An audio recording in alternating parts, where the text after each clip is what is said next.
I'm Jason from Smoking and Drinking in Space, a sci-fi podcast from a couple guys who think they know sci-fi. And I'm Rob from Smoking and Drinking in Capes, a superhero podcast from a couple guys who wish they had powers. And we're part of the Gonna Geek Network, just like the show you're checking out now. Shows on the network are individually owned, and opinions expressed may not reflect others. And you can find other cool, awesome, geeky shows at GonnaGeekNetwork.com.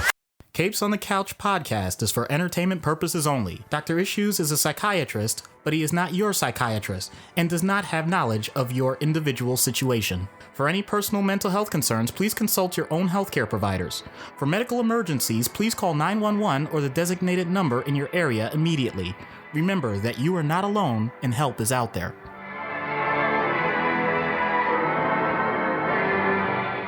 Hello and welcome back to Capes on the Couch, where comics get counseling. I'm Anthony Sitko. And I'm Dr. Issues. We are back for season 10. Hope everybody had a wonderful holiday and a happy new year. I know we did, both individually and collectively. It was a good time for us. Appreciated the weeks off, and we are back. And we are doing something, as we said during our Raven episode, that we've kind of never done before, with the exception of the Bat March. This month, we're doing the theme, and the theme is lanterns. Not just green. We're talking all colors, although primarily two, but we're covering lanterns. We asked our patrons, give us lanterns, and they responded with some fantastic character selections. So we've got some great lanterns coming up. In addition, the patrons are going to get an exclusive lantern episode. Plus, there will be a watch party of the Ryan Reynolds movie, whatever you decide you want to say about that. That is going to be on January 21st at 8:30 p.m. Eastern. So details are in our Discord, as well as to all of our patrons. And you can go to patreon.com/capesinthecouch and subscribe. Even if you're just a $1 patron, no matter what your level is, you are eligible to join us. So that watch party, we're going to have video and we can talk during it and have a good time, sort of like Mystery Science Theater 3000, but, you know, without the money. And I'd say the movie is better than some of the stuff that has been on that show, although not by much. So, Doc, how the hell are you? Well, I'm definitely feeling good for the season and really just want to jump right into it. So, you know, I'm glad to have the new year, new start, and what better way than with talking about a Green Lantern, although I don't know if I wanted this one. Yeah, so Matt is the first one we're going with, and his selection is Guy Gardner. Guy Gardner, the prickliest of the four classic Earth lanterns, and one I would say is probably one of the more clearly defined personalities among the four classic Earth lanterns, because obviously you've got Hal Jordan. He's the cocky flyboy. You've got John Stewart. He's the methodical marine architect. Kyle is a lantern, and you know, there's that. And I know I pissed off some Kyle fans, and they're going to go blog on their Tumblrs about it and probably share some Bishan and or Yowie artwork about Kyle. And that's that. But Guy, yeah, Guy is something. So with that being said, and we'll get into Matt's write-up as we always do. Before we do that, let's get into the background. Guy Gardner, created by John Broome and Gil Kane in Green Lantern number 59, March 1968. So Guy is the child of an abusive alcoholic who regularly beat him, giving him an aggressive nature and a defiance to authority. In college, however, he shifts and becomes engaged in social work, and later becomes a teacher for disabled children. This is after he was a celebrated athlete. He was a college football player, but he suffered a serious career-ending injury. And so that's when he decided to focus on social work and sort of become the person that he needed when he was growing up. So when Abin Sur's ring sought out a successor, Guy Gardner would have been chosen had he been closer, but since Hal Jordan was in the vicinity of the crash, he was selected. Guy does, however, become a reserve lantern, and he backs up John Stewart, who is the second Earth lantern. So Guy is actually the third of the Earthbound lanterns. under the core, if you're not counting Alan Scott and the whole Starheart, et cetera, et cetera. So Hal's power battery explodes in Guy's face, trapping him in the phantom zone. When he is freed, he is comatose and suffers from brain damage for many, many years. And Guy was out of comics for close to a decade, that he just wasn't doing anything. He was comatose, functionally brain dead. They really didn't have much of anything for him.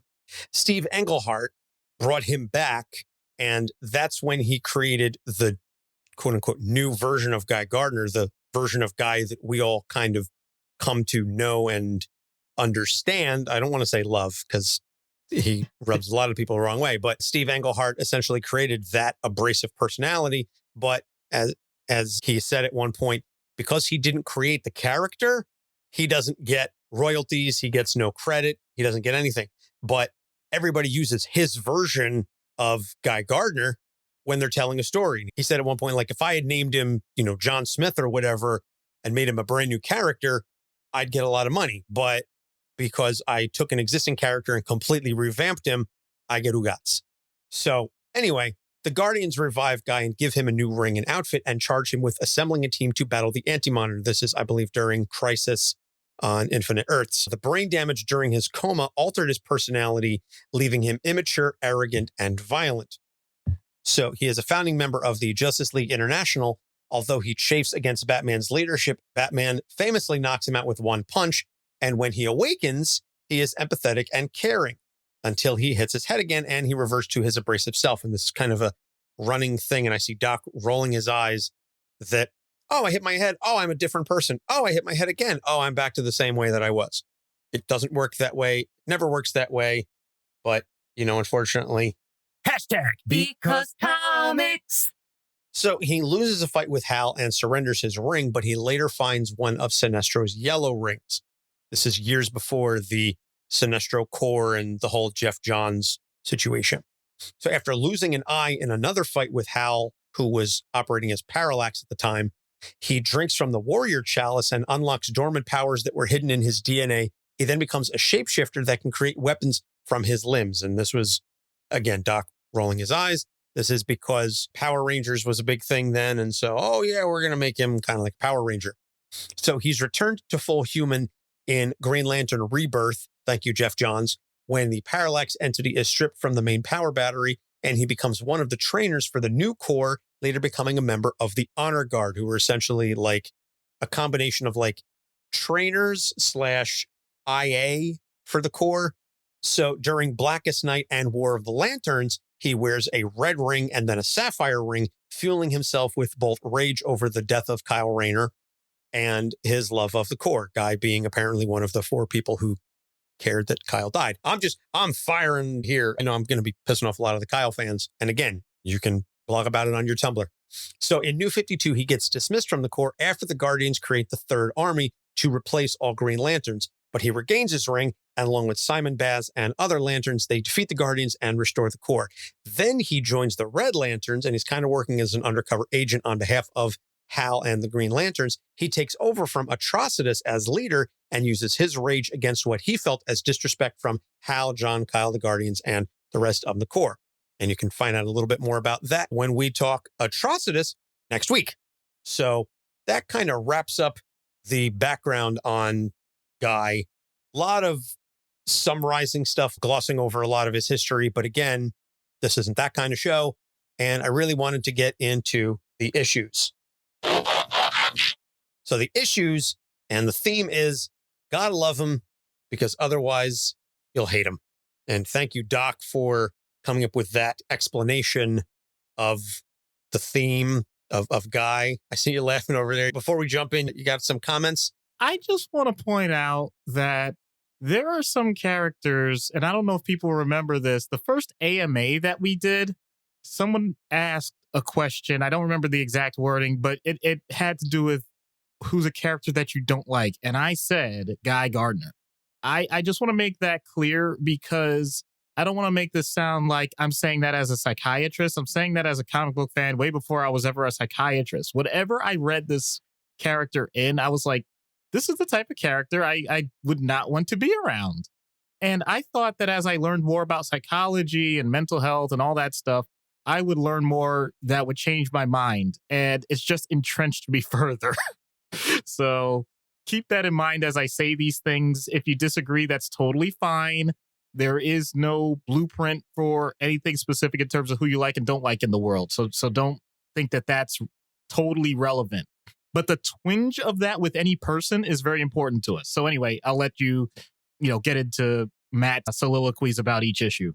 Yeah, well, Matt sent me a Discord message and said that his introduction to Guy was in the Death of Superman, where Guy, who was, I think, Warrior at the time, basically kind of just said, at that point, Doomsday was still kind of wrapped up in all his stuff.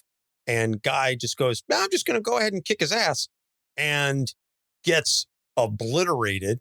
And Matt said his 10-year-old self's reaction was, he had that coming. I know exactly what Matt's talking about. I read the same thing. That was not my intro to him. I knew a lot more about him before then. But even then, when he showed up, I said, this is the worst possible choice for this. And I know that's why they wrote him in. You needed someone like that to in comics, you know how to set power levels. And Guy's not a pushover, but it's also obvious he has no clue how to do that. So, yeah, it was actually like, good for you, buddy. Yeah, he falls victim to the Worf effect quite often. Any trekkers out there will understand what I'm talking about. Worf was always the guy, Worf is a badass, and we need to demonstrate that this character is pretty strong, so we're going to send him up against Worf. And poor Michael Dorn got his ass handed to him numerous times. So, Matt's first issue.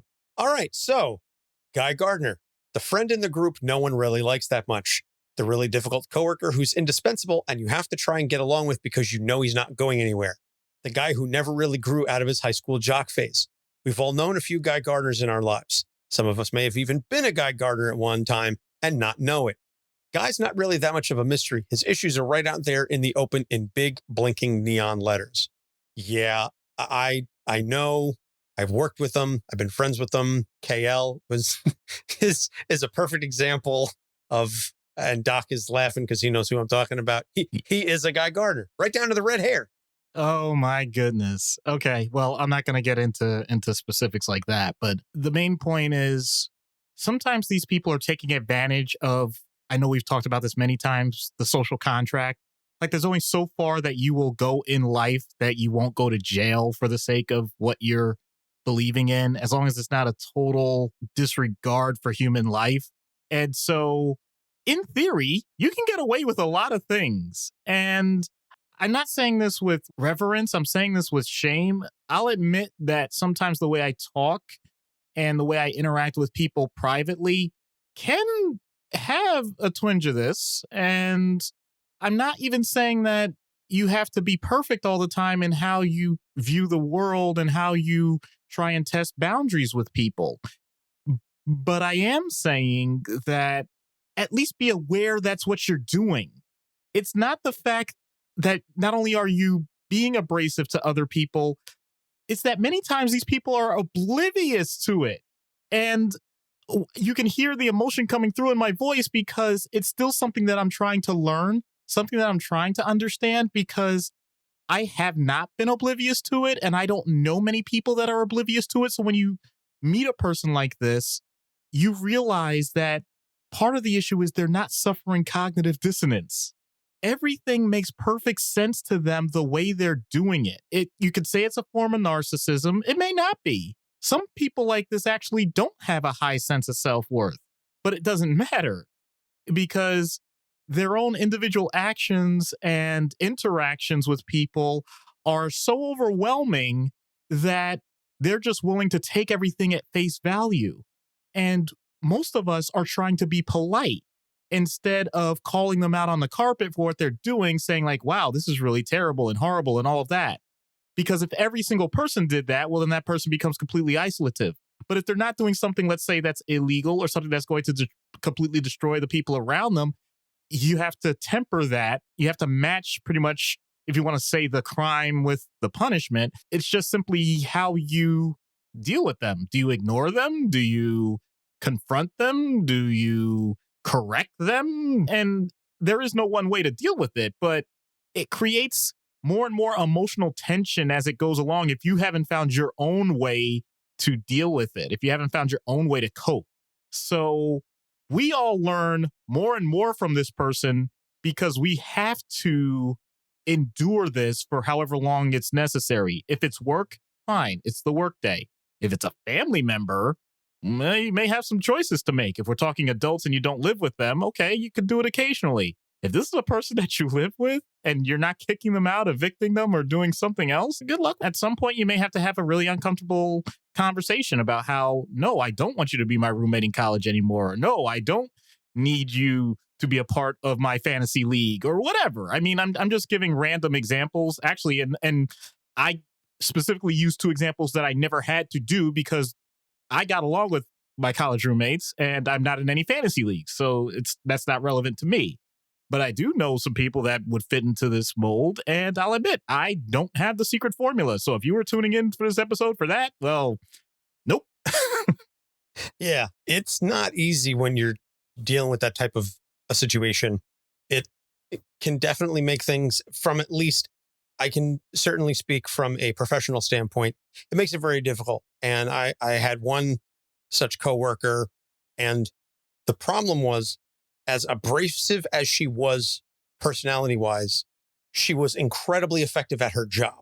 And so it became a situation where I knew that as much as I did not like her personally, I also respected the hell out of her professionally because she was solid. And I knew that if I had to interact with her, I was going to have to grit my teeth the entire time. But I also knew that she was going to give me everything that I needed and then some.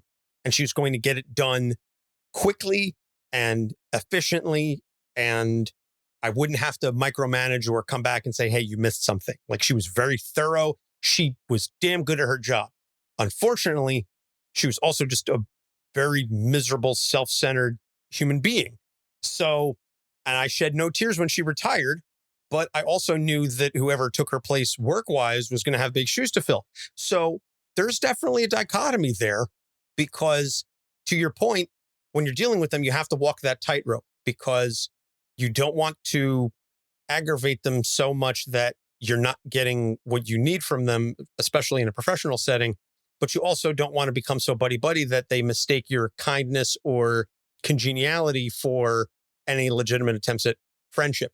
You're like, listen, we work together, so I need to be cool with you, but I'm not inviting you over to my house. You're not coming to my Super Bowl party. Like, you know, you're not getting an invite to the cookout. Like, that's not happening, but I'm cool with you. And if you do good work, I will say thank you. And I'll let the bosses know that you're doing great work. So maybe you can get a promotion and get the hell out of my unit.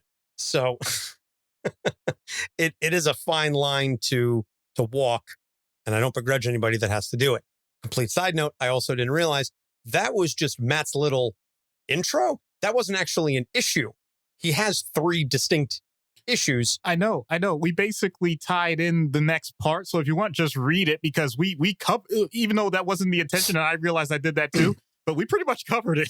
Yeah. So he says cockiness and abrasive personality. If you aren't aware of how great a Green Lantern superhero or a man Guy is, just ask him. He'll be happy to tell you all about it. If you have a disagreement about Guy's assessment of himself, he'll also be happy to correct your misconceptions loudly at first, violently if loudly doesn't get the job done.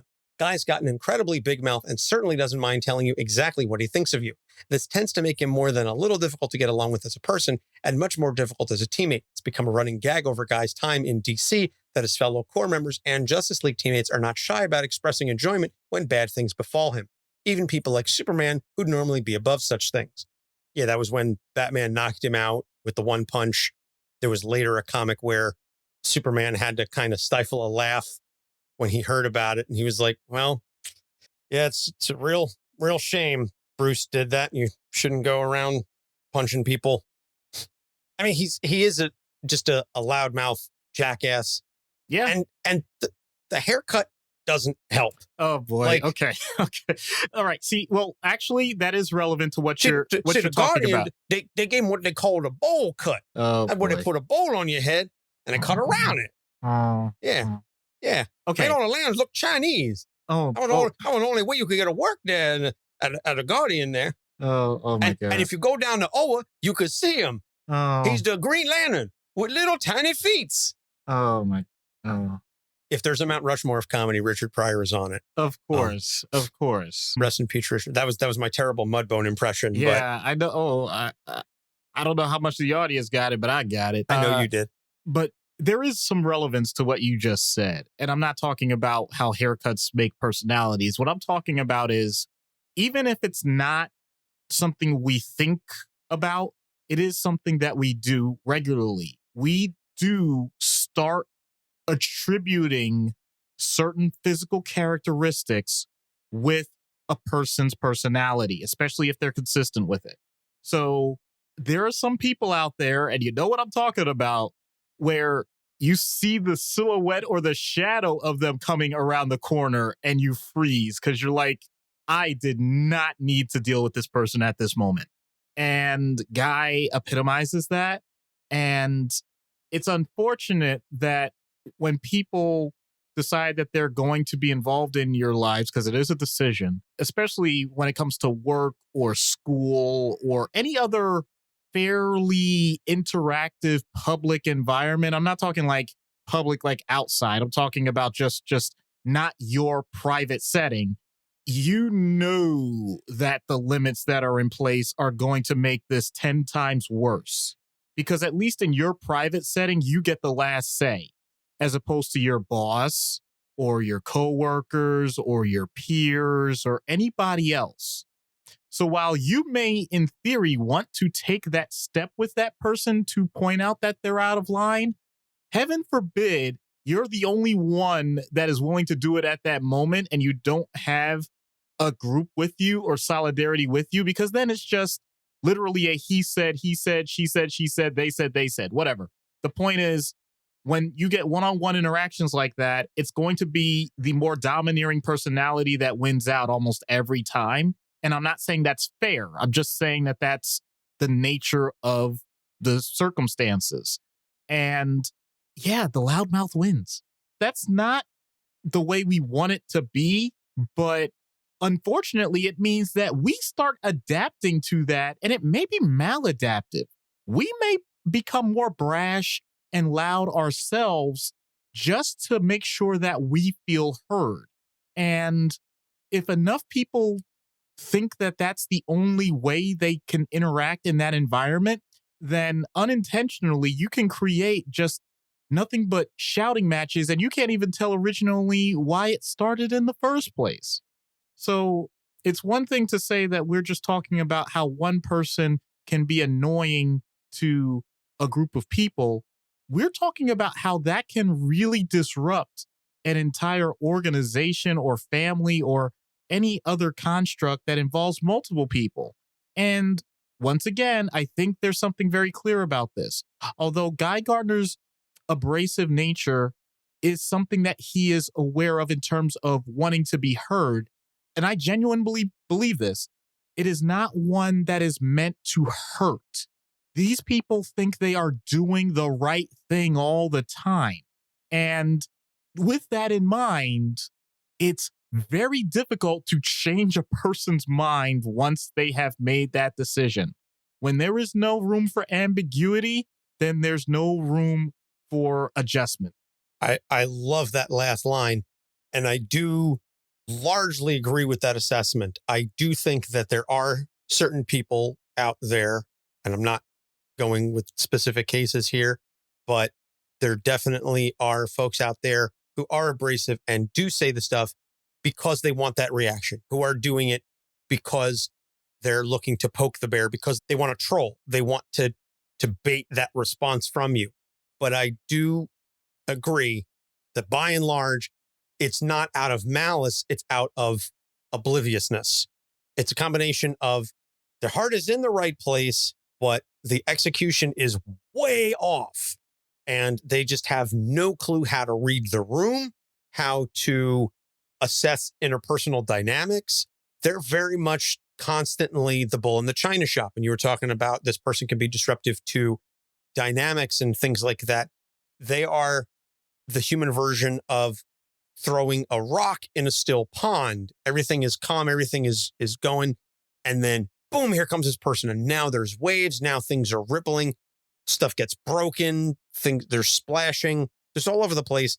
And then maybe it settles back, maybe it doesn't, but their impact left effects in its wake. And you do have to be aware of those kinds of people.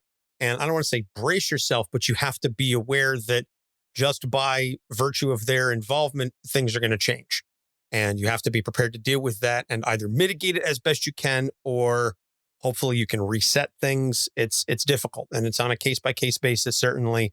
But it is the kind of thing where you have to have the awareness about their personality that they don't have. You almost kind of have to know them better than they know themselves so that you can prepare yourself and whatever surrounds you for the impact. So the next issue Matt brings up, no sense of self-preservation. And this next line is one of the greatest, most succinct and accurate character descriptions I've ever read about any character ever. You know that phrase, your mouth's writing checks your ass can't cash? Guy's ass has not only stopped payment on the many checks his mouth has written over the years, it's sent his mouth several overdraft notices. He sent that to me in a Discord DM, and I laughed my ass off for minutes. I was like, it's perfect. This is it. It is so accurate. It is so correct and beautifully said, Matt. You're a poet. It's the primary requirement of a Green Lantern's job description to be able to overcome great fear. One of the reasons Guy is such a great Lantern is that he seems too thick-headed to even understand the concept of fear at all. His default mode is, you want a piece of me? And he frequently charges headfirst into a fight without any plan other than letting his willpower, gumption, and titanium balls carry the day. And he will often get slapped around for his trouble, not only by more powerful opponents like Doomsday, but baseline humans he picked fights with, like Hal Jordan and Batman. It really seems like a little bit of healthy, rational fear would serve him well. Yeah, that's basic survival. That's human instinct. And to be honest, I have seen this, as people may or may not have known, because I've mentioned it occasionally, that at some point in my life, I do want, in theory, at least the training, if not an actual second career in terms of personal finance, being a financial planner. But one of the best sayings I heard was from Dave Ramsey when it came to real estate investing, because it uses so much leverage, aka debt. They take your risk meter and they break it with a hammer. You simply forget what it means about the downside of things because you only look at the upside. And with someone like Guy being in a position of power where he can make such a huge difference to society, that is an amazing privilege. That is something that I'm glad that he has, that very specific joy that he gets from it. And yet it overrides just about anything else that any other human being, be it a police officer, firefighter, EMT, any first responder, any person that has ever been in a situation where they thought that they may be in danger. They know the things you're supposed to do first so that you and others don't get hurt along with whatever's already gone wrong. If you're an engineer, you know that you have to actually look at the things that may happen first that you can prepare for before you actually construct anything. If you're a civil engineer, you know what's going to happen based on previous reactions if you're a chemical engineer so that you don't blow up the laboratory.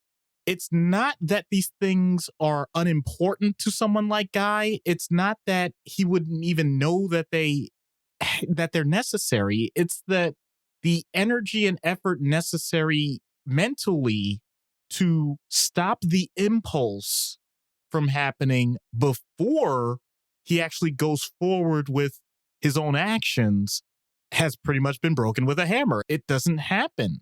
Now, it may sound like, okay, well, that's just the way he is, but really, all those things are habits. Yes, some people are more impulsive than others, even naturally as children. And you could talk about delayed gratification. You could talk about hedonic adaptation in terms of if you enjoy something and you just keep doing it until it becomes just a normal feeling and you don't even get the endorphin rush from it anymore. So there's lots of different other psychological points that can be made with this, but it really is just doing something over and over again in a certain way, in a certain format that is completely automatic. And for whatever reason, maybe it is, as Matt said, being hard-headed, whatever that means. But, on one hand, it's consistency, but on the other hand, it's consistency without rationale. So, it's like, congratulations. And that's why he ended up being, for the longest of the runs, being a Green Lantern, because yeah, man, you literally have taken many of the traits necessary to maintain habits for a long period of time, regardless of how you emotionally feel about them. That's a pretty good definition of willpower. Could you have put more of the other parts of human thought into it so that it isn't as dangerous? That would have been nice, dude.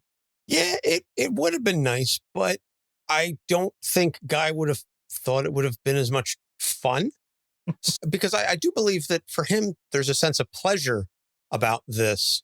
And I don't get the feeling that he particularly enjoys being angry about stuff. I think he doesn't view it as anger. He views it as being just boisterous and fun-loving, because, and we'll touch on this a little bit in the next issue. Well, I'll jump right into it then, because it does kind of tie into this exact moment. Identity wrapped up in being a Green Lantern. Of all the lanterns we meet and get to know well, Guy loves being part of the Corps and being a superhero, maybe more than any of them. Beneath his rough exterior, the times he's been on the outs with the rest of the Corps and stripped of his position absolutely kills him inside. During the War of the Lanterns arc, where he has to learn how to power a violet ring off of love, the only thing that got him working was him proclaiming his love for the Corps and how he had absolutely nothing without them. Guy is a person who loves his job more than anything else in his life and doesn't really know how to function when it doesn't love him back. And the other thing was, in that moment, he's got the sapphire ring and he's got the red ring of rage. And he says, I love the Corps. I hate the rage that I feel. I hate being angry. And he had to feel those two things simultaneously, and they had to be honest, because he had been trying to wield the love ring, and he was like, what do I love? I love this. I love that. It wasn't sincere.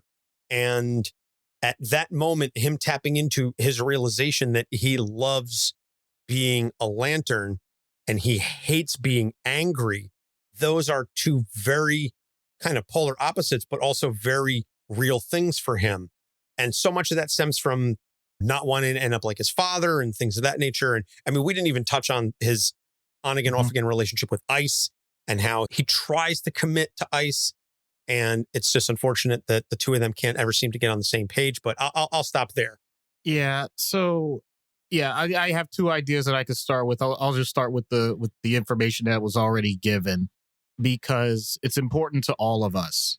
What is being described here is vocation. And I know that there was an episode, I don't even remember which one now, where I mentioned the concept of ikigai in terms of how you can live your life.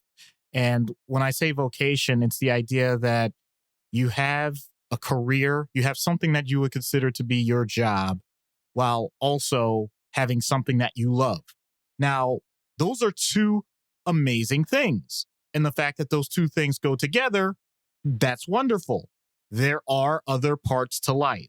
And if you are neglecting those other parts of your life for the sake of those two things, well, then I really hope that for some reason the dice has been rolled appropriately and you are therefore going to be able to do that the rest of your life without conflict. Because if you really think that you're going to be able to do, especially a job like that, for the rest of your existence, and therefore you don't have to put any energy into other things or thought into what happens when I can't do this anymore, then you're really setting yourself up for a major downfall. You're setting yourself up for depression. You're setting yourself up for anxiety almost automatically. And I'm calling myself out on the carpet with that too, because physicians, other professionals, yes, attorneys, yes, veterinarians, yes, like I'd say this because we have people, Anthony and I have the type of circle where we all have to be really careful about this. Because often what we do, because we had to put so much effort into it in the first place, it becomes a major part of our personality. And we have often substituted it for many other parts of us that could have been developing simultaneously. Not always. And I'd like to think that I haven't done that, but my schedule says otherwise. And I have to be honest about that. So at least I'm trying to make sure I remain cognizant of it, so I can still be there for my family. I can still do things outside of my career that I consider to be enjoyable, or find ways to make other parts of what I do as a profession more accessible to me in a way that's going to keep me motivated so I can do it for longer, like this podcast. So I am speaking personally about that sort of thing. And Guy clearly has an intense motivation to do what he's doing. But as with anybody, I would say you got to find something else. That's one path that I wanted to go with this. The other path actually is an example, and I'm going to make this very clear once again, as I always do. I do not know this person. I am not making any diagnoses. I am not claiming that there is an actual illness or anything of the sort. What I am saying is based on public knowledge and information, and I'm simply going to bring it back to this issue that we're talking about. So there is a shock person by the name of Skip Bayless. The reason why this is relevant is because when Skip Bayless got married, he made it clear to his wife, I will not be able to devote the love for you the way that I love my journalism career. He actually said that up front. And he says that's what's kept their marriage going, because he didn't hide the fact that she was never going to be the number one thing in his life.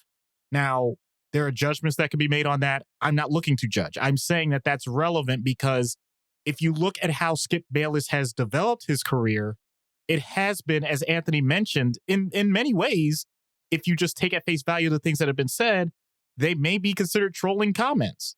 I don't know the intention because I don't know the man. But I think it's a good way to dovetail all of this together to point out that, yes, you can be abrasive. Yes, you can have situations where you have incredible success, maybe because part of what you do is so intense and you have such a passion for what you do that it seems to override other parts of your life. But it is an incredibly fine line to walk. And if you're doing it in a way that becomes oblivious to the people around you, then even if you think you're doing the right things, you may actually unintentionally not just be having fun, not just creating ripples, you may actually end up unintentionally doing harm. Guy Gardner has always walked that tightrope. And yes, for the most part, he's considered a hero. But part of the reason why he ends up getting the flack that he does is because so many people, including directly, physically, trying to let him know that if you do not stay on the right path, then everything that you have done up until this point could be for naught. And you have some people that hope about it. You have some people that talk about it. And then you do get the people that, heaven forbid, when it gets to that point, are willing to physically intervene. And I've seen this with patients. Hell, I've just seen it in society as a whole. It doesn't have to be that way. And I really hope for those of you that may have needed to hear this, don't let it happen to you, because there is nothing like someone just really pretty much forcing that decision on you where you thought everything was all perfect in your life and you only just had to focus on this one thing. And when that gets pulled away, what do you have left? I was going to make the analogy that we like to speak about people being well-rounded and having a variety of interests and a variety of facets to themselves. And we've spoken numerous times on the show that people are not one-dimensional. People are not singular-focused majority of the time. And that we tend to shift and move about things and parts of our personality that we focus on or that we present more depending on the situation. And there's some fluidity to that. And so if you think of your personality kind of like a circle, the more facets and the more aspects you have to yourself and to your life, the more round the circle. Guy is essentially one single degree. He is like one degree of a 360-degree circle. Now, it's a long and solid degree because he is very clear in who he is. But if it has to shift one way or another, he's screwed. Because to your point, he has no idea how to operate. He has a very specific set of tools that he's developed over a very long time. And they're going to be to find your daughter and get her back. But in all seriousness, if you take him out of that situation. We were just talking about that recently. I forget which character it was. It was one of the Titans, maybe, or somebody, I forget who, where you drop them in a situation where they're completely unprepared for it just to see how they react. Not that you're trying to troll them, not that you're trying to hurt them, but just to say, you are so locked in and singular minded on this one idea of what life is and who you are and how you respond. What if I throw you a curveball? Just completely throw him for a loop. I don't know how Guy would handle that because he is so devoted to that idea and to being a member of the core that it has become, pun intended, his core, that the core is his core. You take that out, he's got nothing. So we're going to take a break. When we get back, we will get into the treatment. Stay tuned.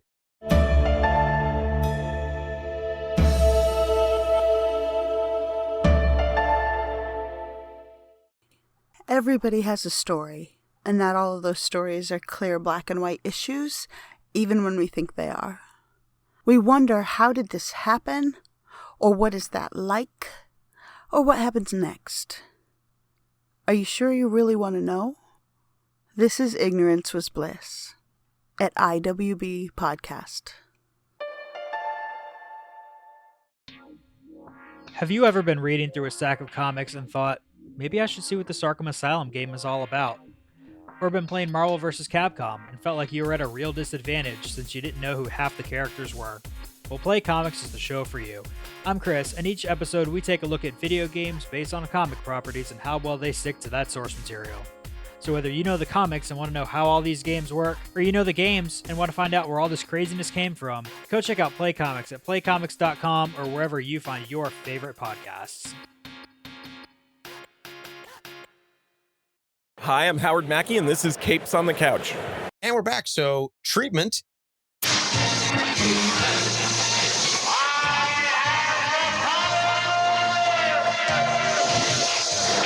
In-universe treatment for Guy Gardner. Doc, you're up. So I need to set this up, though. I need to point this out. Anybody that knows me knows that I would not actually want this, but it's necessary for someone like him. I need either someone in the Justice League or someone in the Lantern Corps to basically pump me up, meaning they have to advertise me. They have to make it sound like, at this point, with my experience, I would have some word of mouth opportunities where I sound like a really ultimate therapist, because that's the type of thing that Guy would potentially be interested in. Not because he wants therapy, but it's like, hey, you need to see this guy because he's the best of the best. I think that's something that would appeal to him. And then from there, I would like to think that after I resist the urge to strangle the guy, I simply take a stance that I'm just a regular human being. I am nowhere near the things that have already been described about me. In other words, I am trying to set up the biggest deflation possible about me. Why is that important to the treatment?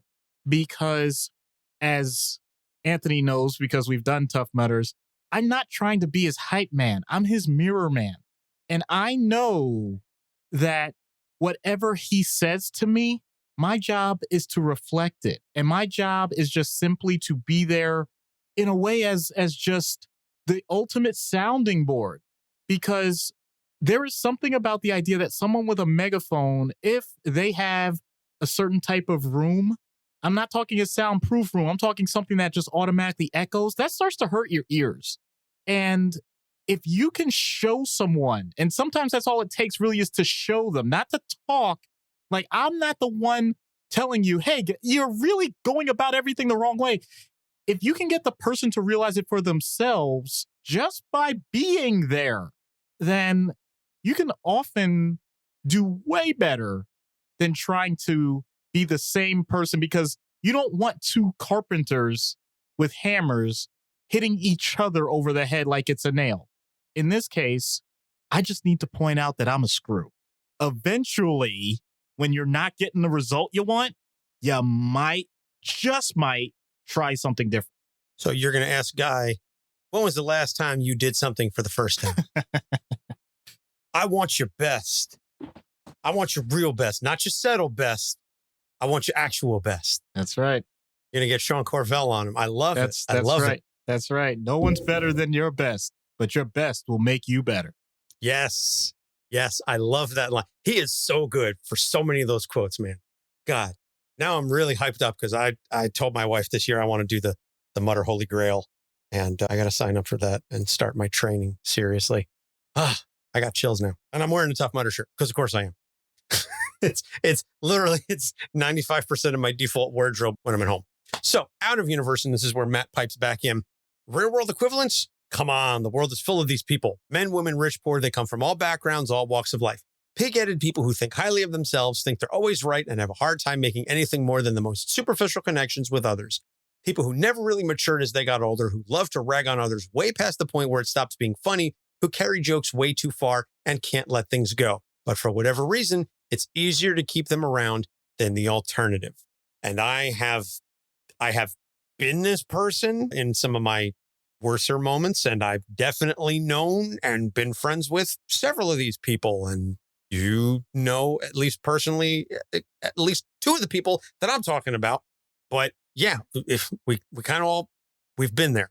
So in this case, I'm not even talking about like therapy techniques or anything like that. I'm just going to talk a little bit about how the sausage gets made. So I have personally witnessed, at least on the hospital unit, some social workers, some nurses, and myself go through this where we have had to just tag out, like literally say, you know what, I'm done.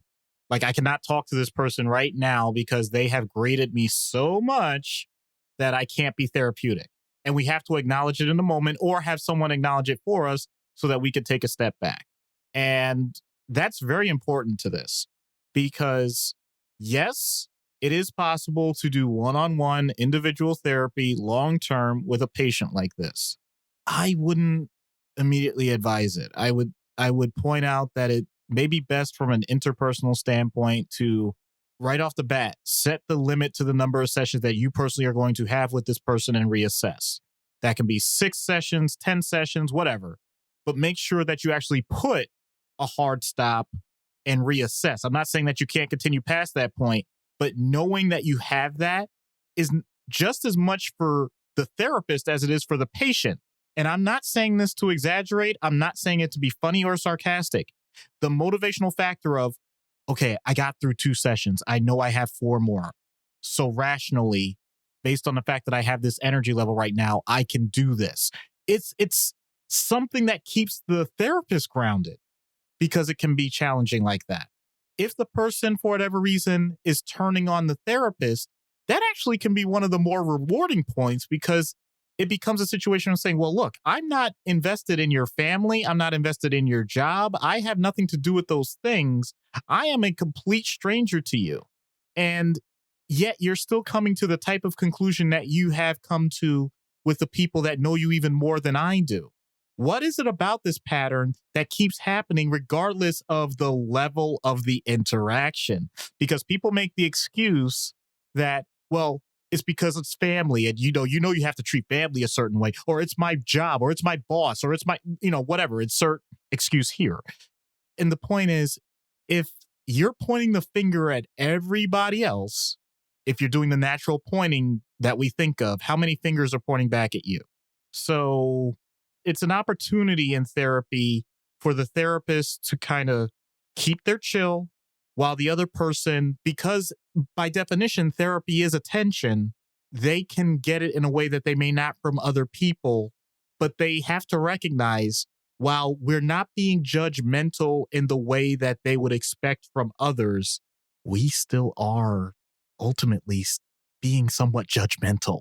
And our judgment is usually honed on the things that either people haven't told you or you just didn't want to hear. And if you're still not ready to hear it, then maybe it'll be a second, third, fourth, whatever number of counselors that you need to hear it from.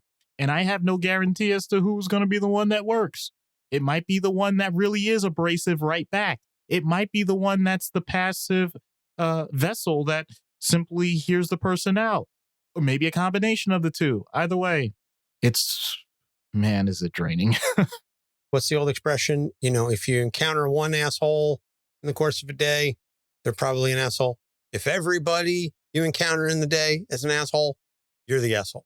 Put another way, if you smell shit everywhere you walk, check the bottom of your shoe.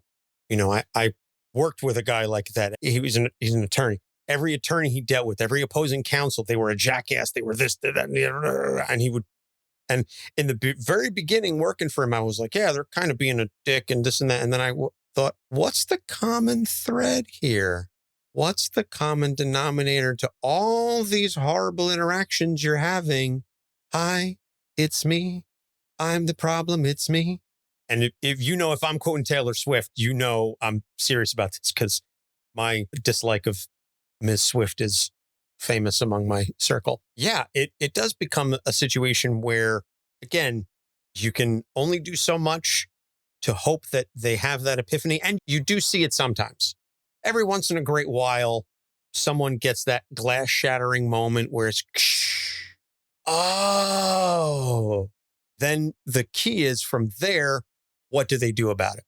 If they're sincere, they'll, it's not necessary that they'll go and kiss everybody's ass and say, I'm sorry. And, tell everybody, oh, I messed up. I did this, that, and the other. But if their behavior changes, if you notice that your interactions with them become less hostile, abrasive, whatever, prickly, then you go, okay, maybe things are working. Not going to assume that they're doing a full 180, but people can change. It's not often, but they can. And you do what you do what you can and hope for the best. That's why I would wear a blue ring. Unabashedly. So with all that being said, this is one of the more interesting sessions I'm sure we've ever had on this couch as we get Guy Gardner on Dr. Issues' couch. Hello, Guy. I'm Dr. Issues. What's up, Doc? Not much. I bet you hear that all the time. You get used to it. Must be tough dealing with all these whack jobs and nasty bastards all day. Well, I usually don't say it that way. I mean, it's not like patrolling the whole galaxy or nothing, but, it's a good gig, I suppose. Well, I do like... I mean, it must take a lot of willpower to face all the stuff you see every day. Bet you could think you'd even wield a power ring, huh? To be honest, I hadn't considered... Well, let me disabuse you of that idea right off the bat. This ring is only for the strongest of will. There are a lot of wannabe ring slingers out there, but the core only takes the best of the best. I should know. They picked me. I can see. And I'm so good, they let me weed out all the softies who can't hack it. Me and Kilowog, we train all them rookies and turn them into solid, functioning lanterns. Not just anyone can do that, I'm sure. Of course, if I had full control, there'd be a few folks I'd never have let in the first place. I mean, Sinestro, come on. You can see from a mile away, he's one guy who's never got a ring. I mean, his name is friggin' Sinestro. I mean, what's next? A lantern called Evil McMurder? The Smurfs make a lot of mistakes, but that's got to be up there top 5 at least. Smurfs? Well, the Guardians, little blue dudes, they created the car. They say they don't use emotion, but if you ask me, sometimes they throw logic out the window too. And again, they put me in charge of stuff. So what's that saying? A blind squirrel finds a nut? I have heard that. I mean, I should be the full-time lantern for Earth. We don't even need anyone else. I mean, the other guys are all right, but if you can have filet mignon, why sell for a sloppy Joe? Well, different folks have... I mean, John's okay. He's a bit too stick in the mud for me sometimes, but he's definitely thorough when it comes to dealing with stuff. I mean, a Marine cop architect ain't exactly the kind of guy who's going to miss a lot of details. And a black guy's seen enough hateful stuff to give him a lot of perspective on conflict. I mean, I'm sure you get crap all the time. I don't see quite how that's... Kyle's a good kid. I mean, he's all right. He's got to stop beating himself up over every little thing, though. I mean, he needs better coping skills. You can't just draw your problems away. I mean, he's a great partner, but the cry and the whine get old after a while. Oh, I'm a sensitive artist. All my girlfriends die. Boo-hoo. If he starts pissing me off, I ask him to get me something out of the fridge from Alex. That shuts him up for a while. Wow. I don't even know And then there's Jordan, the hot shot, the ace pilot, the pretty boy. If I had a nickel every time someone fawned over him, I'd be able to afford a nice little place out in Pango Pango. I mean, he's gotten us into more scrapes and fights than I can count.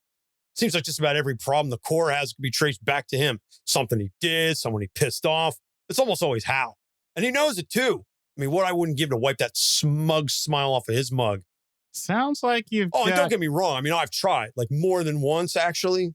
Son of a bitch always ends up getting me with some lucky shot. It's ridiculous. Well, if it's happened more than once. But as much as it pains me to say it, for every time he's put us in danger, he's saved our ass. Mine, yours, universe. I mean, literally the universe. I mean, he and I have gone toe to toe so many times, and no matter what, he's always going to be the first one to back me up when it hits the fan. So yeah, I don't like him half the time, but that don't mean I don't respect him. Fact is, he needs me to push him. Well, how do you? Because he knows I'm right on his ass, ready to take his spot if he so much as sneezes the wrong way.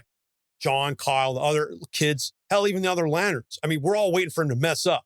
And the beauty of it is, you don't even have to wait that long because it's Hal. Well, that kind of pressure makes diamonds. Yeah, that's what it's like being in the car. We don't have the luxury of second guessing ourselves. Can't be afraid of things. It's kind of the whole point. No fear, willpower, all of that. I mean, when you've been through everything I've been through, fear is a waste of time. But fear can... And all those other colors with the Fruit Loop troops, they can suck an egg. Other emotions are just as... Yeah. I'm sure you're going to give me some spiel about the power of emotions. And I'll be honest, I felt the power of all of them at some point, especially when they're punching me in the face. I'd like to punch you in the face. Yeah, I mean, I'm used to people being too intimidated to say what they really mean. That ain't me. You know what the world needs more of? People like me to take a stand. Are you sure? I knew you'd agree. So I figured I'd give you a shot at bouncing some ideas. I don't know. We don't have someone looking at the big picture. I mean, dare I say, I feel like a grunt even when I'm the main event. You don't say. The nerve, right? Some alien overlords treat me like I'm liability when I'm the biggest asset they got. Just biggest ass. Oh, man, I must be going deaf. You say something, you know, Doc, you're all right. You're not a listen. You're not like all the others that just want to like talk down to me or beat me to a pulp. I heard about people like you. You got what you call common sense? No, you actually think about people. I mean, nobody's really brave or stupid enough to do that unless they have like a ginormous heart or they're a genius or they're just trying to get their head ripped off or something. You just take it all in, waiting for the right time, then bam, you say just the right thing. I mean, you told me everything I'll ever need to know in just like one session. This is awesome. I could do this all day. But I didn't. Oh, don't go on with that false modesty stuff. This is worth 10 times what you charge. I'm telling all the guys about you. I'll be on speed dial all day, every day. I don't. Just wait till the Guardians learn I really am as badass as I said all along. And I got a doctor to prove me right. I wouldn't. Right. Need to play that card close to the vest. Damn, you're smart. Well, that's about all I can take of this. Gonna go down and catch the O's game. Got a case of Natty Bows waiting for me. See you around, Doc. Why do I even care about jerks like him so much? It's like I'm a magnet for these hard luck cases.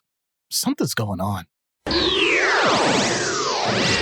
So that was my attempt at a Baltimore accent. Is a combination of like Baltimore and some Philly stuff. Philly, like South Jersey. I probably got some California in there unintentionally. You got some, I'd say Southwestern, not just California, like California, Nevada, Arizona. Like I've been around that area enough to hear some of that. It's all over the place, man. Yeah. I tried. I was watching some videos because I mean, he is from Baltimore and they're not that far from Jersey, but I didn't want to just go like with my North Jersey / New York accent. I was trying to get the vowels. It's very distinct. And frankly, my ear for accents has faded over time. It's not something I keep up with. So I tried. I'm sorry. I tried. I did my best. The one thing I will say, regardless of what region you were going with, believe me, it was all asshole accent. I mean, I had to throw in like the O's and the Natty Bows. I was like, okay, I got to throw at least that in, you know, whatever. Again, I'm sure I'll be crucified. I don't know. You can compare it against some of the other accents I've done. I know that my Cajun I did for Gambit wasn't that great. I'm working here, people. I'm doing my best. I'm trying. I don't want to just make them all sound the same because there's no fun in that. So recommended reading. I mean, we've got, so many years of Guy comics to read. I would recommend some of the more recent stuff, the Jeff Johns run Green Lantern Corps, which wasn't by Jeff Johns, but it tied in there. And then Green Lantern Emerald Warriors, which I think that was Peter Tomasi, who I think also did Green Lantern Corps. And that one was very much Guy-centered. Basically anything post-Rebirth really kind of gets who Guy is. And yes, you can definitely go back and read some of the old 80s Justice League International stories to get that feel for Guy when he really first became the asshole and the scuffles with Batman and the on-off thing with Ice and et cetera, et cetera. So there's no shortage of solid Guy Gardner stories is the takeaway from this.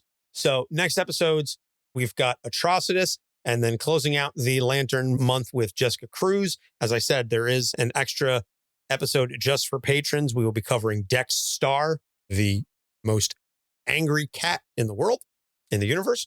And then after Jessica, starting in February, we just recorded an interview with Ted Anderson, who has a graphic novel out called Side Effects, one of the most well done and interesting depictions of mental health that Doc and I have seen in comics. A really fascinating story and a great interview with Ted. So that'll be coming up in early February.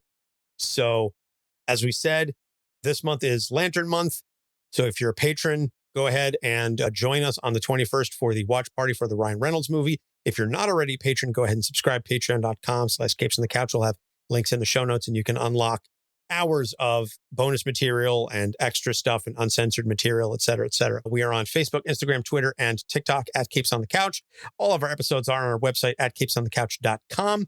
And if you listen to us on a platform that allows you to like, rate, and subscribe, please do so, because that, helps get us seen more and more. I know we just made a list of, I think, like top 50 comic book podcasts that I saw somebody had tagged around on Twitter. So I shared that.